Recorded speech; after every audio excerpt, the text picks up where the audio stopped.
Let me introduce you to the people whose obsession became their addiction, built empires, fueled investments, and shaped our future.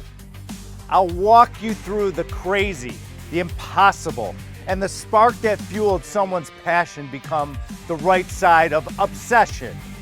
What one person might call crazy, another will say obsession. Together, we will explore how the right side of obsession can fuel your motivation, transform the impossible, and build your resilience to make you unstoppable. Watch as I take you inside the obsession to witness the hyper-focus and laser beam energy required to grow your business and build your empires. Obsession has birthed inspiration and fueled dreams. I will show you how the obsession is necessary to turn your passion into profits. Welcome to the season of I Own It. Obsession, where one person's dreams become a reality.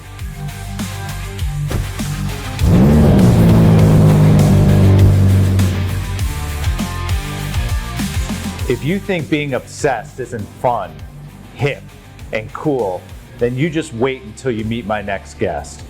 You might have seen him on the ABC show, The Secret Millionaire.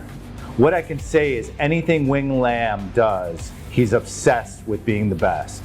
As a restaurateur, as a surfer, as a philanthropist, even when it comes to languages, Wing speaks 5.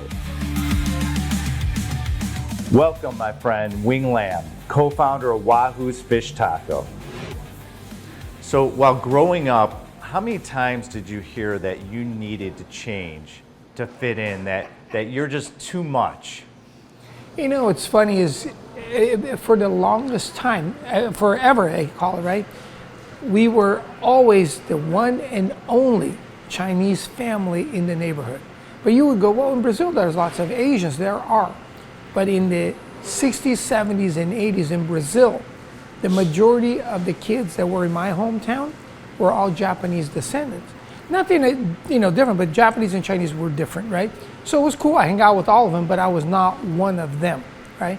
Then we moved to America in the mid-70s, and of all places we moved to, Newport Beach. Okay. So the same thing. I go to my high school. There might have been a few Asian kids, but there were not Asians from Brazil. So again, I'm the only one. So outside of my brothers, and it was like, oh my God, this is crazy. So it was always like instilled in us to try to fit in, blend in, so nobody would notice that we were different from everybody else. That had to be a big change to come from Brazil to Newport Beach. What was that transition like? I mean, you were a young man, and it's a totally different environment. It was mostly the biggest cultural shock for me was the fact that not only was I the only one, again, that's not the big issue, but the camaraderie of being Catholic.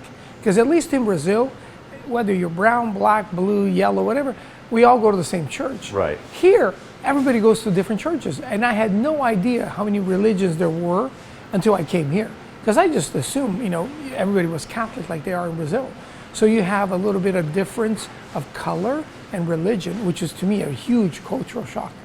So you told NBC News that the trick to be comfortable in your own skin, talk about transition, and to be proud of your heritage because this is all we got. And the sooner you can embrace the fact, then use it. Explain what you meant by that. Well, like I said, first you try to blend in, so nobody notices. But you are like always looking around. Do they realize that I'm the only Asian guy here, right? But you do their very best to blend in. But at a certain point, you can't. You got to be yourself. Right? So then I said, you know what, stop trying to appease everybody and try to blend in. Try to stand out. And today it's much better to be standing up and standing out because people notice you, because you're different than everybody else. You have an opinion, you have a voice, you have input. So I spend the first, 33 years of my life trying to blend in. I spent the last 33 being as weird and different as I could possibly be. And as far as I know, there aren't that many Asian guys that look like I do in Southern California. So it's easy to spot me at almost any event, as we're always at events. People are like, oh, there's Wing. Because there aren't that many guys that are in shorts, long hair, and a goatee. I love that. How do you relate to the word obsession? It's obsession to me is like being a perfectionist, which by trade, by being a Virgo, I either want to do it or I don't want to do it. That's by just my nature. So when I heard about your show, this is how perfect, because I am obsessed of being really good at something. Because like I said, I don't want to look like I don't belong. You were on The Secret Millionaire, right? We know that. And what did you learn being on that show?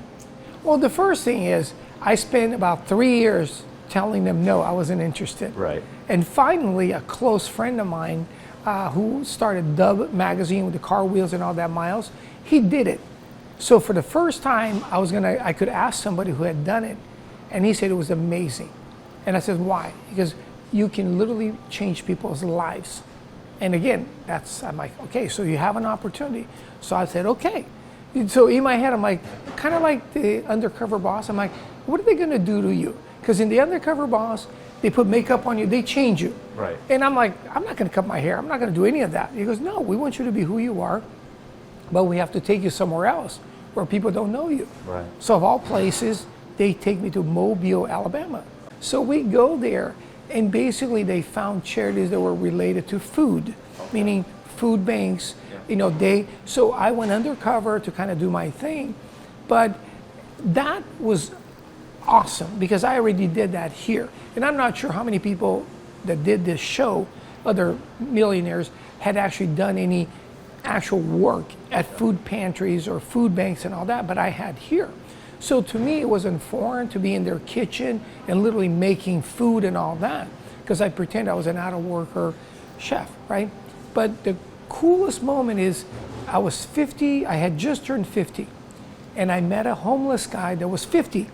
So he and I were like kind of, he was showing me around, and he was not part of the original script, but they put you in these positions where, like you say, you meet people and hopefully something will happen, right? And it did, because I connected, and all of a sudden I found out that the reason he became homeless was because, I call it those like bad events, timing. Yeah. He goes through a divorce, moves to Mobile, is a construction worker, gets in a car accident. It was literally like the movie Crash. Everything and that could go wrong is going wrong. Somebody steals all his tools, can't go to work without a truck, doesn't have the tools, all of a sudden he's homeless. He wasn't meant to be homeless. So I'm sitting there going, oh my God. So as we're going through this show, without giving it all away, sure, you can tell me, I was able to change his life by doing one thing that literally put him back on track. And I haven't talked to him in 13 years, but I've been told by the people that ran the food bank that he's back on his feet right after I left the show. Do you ever want to see him again? I would love to see him. How you doing? Yeah, just to Why see not him. Set yeah, it up? Yeah, but it's one of those when, like, the bad habit, right, you don't want to go back there. Right. So he moved back to Louisiana, and because I went back there 3 years after to when the show re-aired, and we talked to everybody there. I still stay in touch with everybody, and it was amazing. And the legacy that I left behind, because we always say, hey, don't give the guy the fish, teach him how to fish. Right. Right. So both nonprofits that I helped, they said, how are we going to sustain this model that we can basically be our own people, right? And I said, all you got to do is ask your board, your volunteers, and your supporters, do we need a little Asian kid from Southern California to show us how to do a fundraiser? The answer is no. We can do it on our own. So tell me how mixing Brazilian, Asian, and Mexican fare is such a hit with your customers. I love this place, yeah, and it's such a hit. And why do you grill the fish rather than deep frying it? Well, the first thing is, in the 80s, there was this whole movement about being healthy. Right. And I'm like, what? I have no idea what they're talking about, but it sounded really good, right? Uh-huh. But the whole thing I noticed, like literally in 1988, if you were in the gym and there was somebody with a trainer, you'd be looking over your shoulder, go, dude, that guy's a dodo head. How do you not see the chart on the machine and know to push, pull, or whatever, right? Or lift? I mean, you got to have somebody showing you how to lift weights, and you pay them $100 to do it. Today, you're a dodo head if you don't have a Pilates instructor, a spin instructor, a yoga. There's a specialty for everything. We are obsessed with being fit. Right. But there's a difference between obsessed with being fit and actually being fit, right? Because part of it is exercising, part of it is eating. So I don't care what you do to your food. The first thing you shouldn't do is throw it in a fryer, because all the good things about that particular item, whether it's a broccoli or chicken or whatever, by frying it, you just disintegrated the whole, goodness of it. Are you trying to say French fries aren't good? All right, no more French fries out there. Onion rings, probably not the best thing, right? But again, in moderation, but not on every meal, right? So I started out saying, hey, if I'm going to be healthy, I can't be deep frying my fish, right? So we started by simply grilling everything, and that's also easy to teach somebody to do that. But the big thing is, I call it my biggest asset, my worst enemy, is grilling fish. Because unlike all the other proteins, that extra 10 seconds will either make it or break it, because it gets really dry really quickly. So you got to cook it and serve it pretty quickly, right? How do you tie in the different flavors between the Mexican and the Brazilian, and now you're in California, so you appeal to your entire audience? How do you do that? So for me, it's like I thought, Brazilian food by itself, it's what we know as a steakhouse, right? A churrascaria, where you go and it's gluttony, all the steak you can eat. Again, I don't think we need to eat that much food. So I took what I like the best. The staple of Brazilian food is the white rice and the black beans. So that's the staple, what I love eating every day.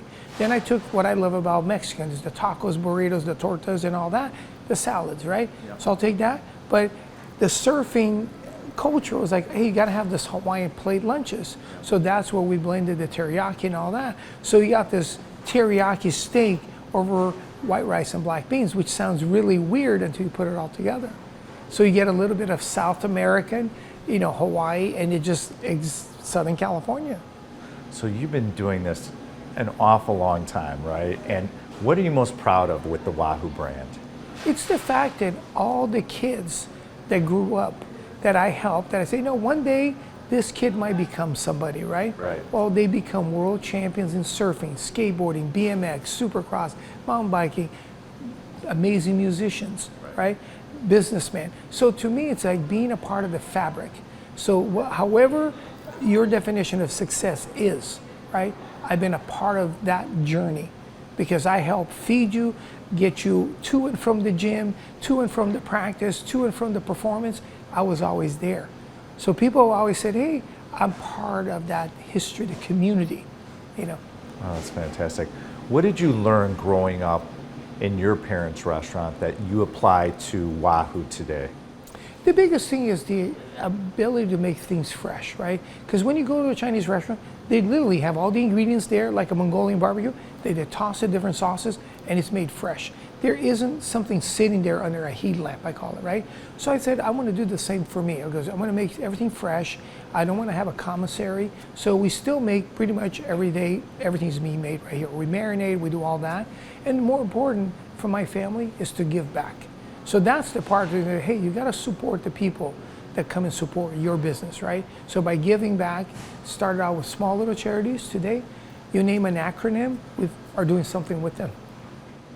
What are your employees learning about being part of the Wahoo family?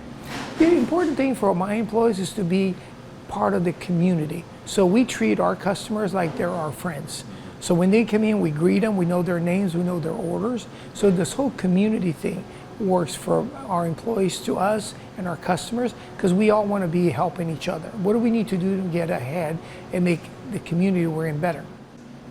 So tell me more about Travis Barker opening one of your restaurants. So when Travis basically moved out from Norco to Laguna Beach, he was in a little band doing very little, basically playing gigs, not making a whole bunch of money, but he literally collected trash in the city of Laguna Beach by day. That was his day job. And what he could afford with a small little budget was literally coming to the restaurant and get a little chicken bowl with rice and beans, and that was his treat. So one day, he mentioned, he goes, hey, one day when I'm famous, I'm going to open a Wahoo. And I'm like, one day when you become famous, that would be great. So again, life happens when you take the opportunities. Don't say no, take a chance.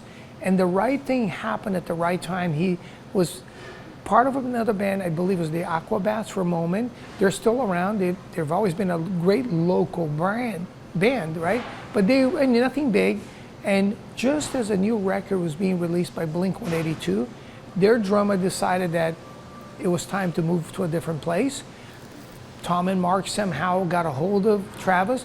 Travis jumps in, and literally the rest is history.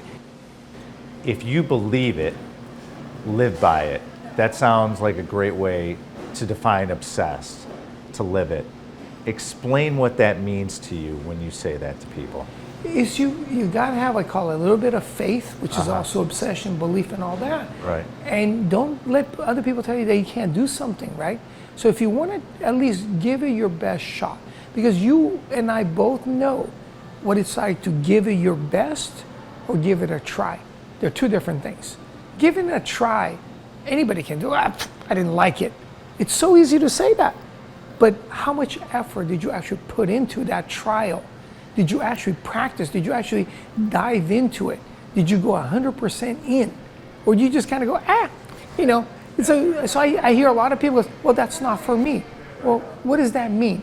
Did you actually try it? Give it a go? Or you just kind of like, you know? So that's where a lot of people miss out because they really didn't dive in. They just kind of gave it a little, I call it the good old boy try. Right. And they're like, you know. And I'm like, what are you afraid of? Right? That you might actually succeed. Right. And that's what they're really afraid of. They might actually succeed and like it. But a lot of people, oh, it's too hard, too this, too that, too expensive, whatever. So excuses, anybody can make them, right? But the few of us that do succeed, it wasn't a little bit of luck. Yes, but it was the fact that we were willing to do it. You know, take the leap, do what it takes to get the job done. Are you fueling your obsession with everything it needs to grow? Obsession requires commitment, focus, and a sense of priority over immediate gratification. Wing says if you believe it, live by it. Think about what he said. What do you believe in? What are you living by at this moment? One thing I admire about you is you're committed to giving back to the community, and you always have been. Share with us the story of California Love Drop. So basically, right, at the beginning of the pandemic, we got wiped out. Within 2 days, we lost 85% of our business. We had some food that was gonna go bad anyway, spoiled, because we already prepped it. So I went out to 4 local hospitals in Long Beach, because I knew that they were open. And I went out there and people looked at me and go, what are you doing? He goes, I know nurses here. So I called them and goes, hey, can I come in and drop off some meals because you guys are working double shifts? And I'm like, we don't have any money. I go, it's okay. Right. I got some food. I'll drop 50, 100, 200 meals. So I did. After the 4th one, I ran out of money. And my brother goes, hey, love what you're doing, but we're out. Right. I think things happen. I get a phone call from my girl at KLOS and she goes, Wing, are you crazy? What are you doing? He goes, I'm going out. He goes, well, how can I help? I goes, well, I don't know, I need money. She goes, we'll start a GoFundMe page on KLOS. I'm like, that'd be great. We'll tell the listeners, support us, but we can't say Wing from Wahoo, we gotta say a charity. So we said, we'll start the California Love Drop. So we start this movement. Then I said, what are all my events friends doing? Yogurtland, Monster Energy Drink, Cliff Bar. So I'm like, what are you doing with all your product? They go, nothing, sitting in our warehouse. He goes, can you bring it? I go, what do you mean? He goes, so we can go in together. So all of a sudden we're delivering burritos, we're delivering Monster Energy drinks, frozen cups of yogurt, Cliff Bars. And people are like, oh my God, guy from Hint Water goes, I'll give you water. So all of a sudden we show up, it's Christmas. We have all the treats. Wow. And it was all single serving, so people could just grab and go to their, nobody needed to sit down. And word got out, there's a group going crazy and delivering, all you gotta do is call them. So we would get a call, asking, I get a call saying, here's $500. So we started just going out. So on a weekly basis, we were going to 3 or 4 different hospitals, police stations, fire stations, schools, whatever was open. We would go take care of the frontliners. And people are like, you guys are crazy. I'm like, why not? Because there's nothing else going on. So we thought it would end, and the money kept coming, the requests kept coming. So it's 4.5 years later, and we're still moving.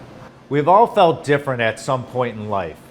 The road to happiness, fulfillment, and success comes when you find the courage to live as your true self. Giving back is a huge part of success as it creates energy of abundance and ensures that you stay connected to your gratitude. Look for different ways you can give, and remember that your time is just as valuable as, if not more, than money. So, obviously being in commercial real estate, let's talk a little real estate. How does real estate play in the Wahoo universe? Is it you're leasing spaces? Do you own? How does real estate fit into your mindset within your company? We have had the most success where our landlords are our friends. In other words, just like we treat our customers like they're our friends, the landlords that treat us as their friend, it's a win-win for both of us. In other words, they'll make money, we'll make money. Some of the landlords don't see it that way. They see it as, hey, you should just be happy I lease you the space. And I can tell you, without naming who they are, we don't make as much money and we're probably not going to be around as long in those spaces, right? Case in point, LA. LA County, most of the landlords didn't want to work with us pre-pandemic. So when the pandemic hit, bye-bye. It was so easy to say goodbye. And they're like, what do you mean you're leaving? It goes, you didn't even want to renegotiate our lease anyway. Right. Your terms were not anywhere close to what our terms were. So now good luck. We were able to save most of the Orange County store, almost all of them. They're still here because most of the landlords worked with us. What's the decision process to look at a space or a location and say, this is perfect? What's your eye? Like, how are you analyzing a location? A location, a retail location, we joke about it, right? You could be on one corner with the right flow of traffic and do amazingly well. And you could literally move across the street and die because the traffic isn't stopping in that location. People have to make U-turns to go to you, right? So a lot of it is looking at the location, looking at the demographics, and all the data's out there. So Pepsi, Budweiser, all the consumer people, they have all the statistics. They know exactly the demo, the household income, all the data. Then you got to be aware of the traffic and you got to be aware of the competition, right? Because somebody who's been there for 20 years has a much lower base than you do because you're starting now. Right. So you're going to go, ooh, it's going to be hard to compete against that guy because he's been there for 20 years. So you got to know your market, you got to know who your competitor is and say, hey, do we have a better option? Right? We're not the only solution, but are we a better option for what's there? So what do you want your customers to take away from the Wahoo experience? When they come here and they're about to order and then they come down and they eat, what do you want them to take away when they leave? When you come to Wahoo's, I want you to take that 30 minutes, hour, whatever, and just, when you're sitting here, I want you to think that you're back on a beach in Mexico or Hawaii or wherever you are around the world, and you get to just chill for 30 to 40 minutes, whatever, have an amazing meal that was made for you. Wing, thank you so much for sitting with us and taking the time to talk with us today. Just a wealth of knowledge and such a privilege to see you again. Anytime. Thank you so much. Obsession can drive people to do things they wouldn't normally do. Obsession can prioritize your dreams over daily comforts and create the momentum you need to go from good to great.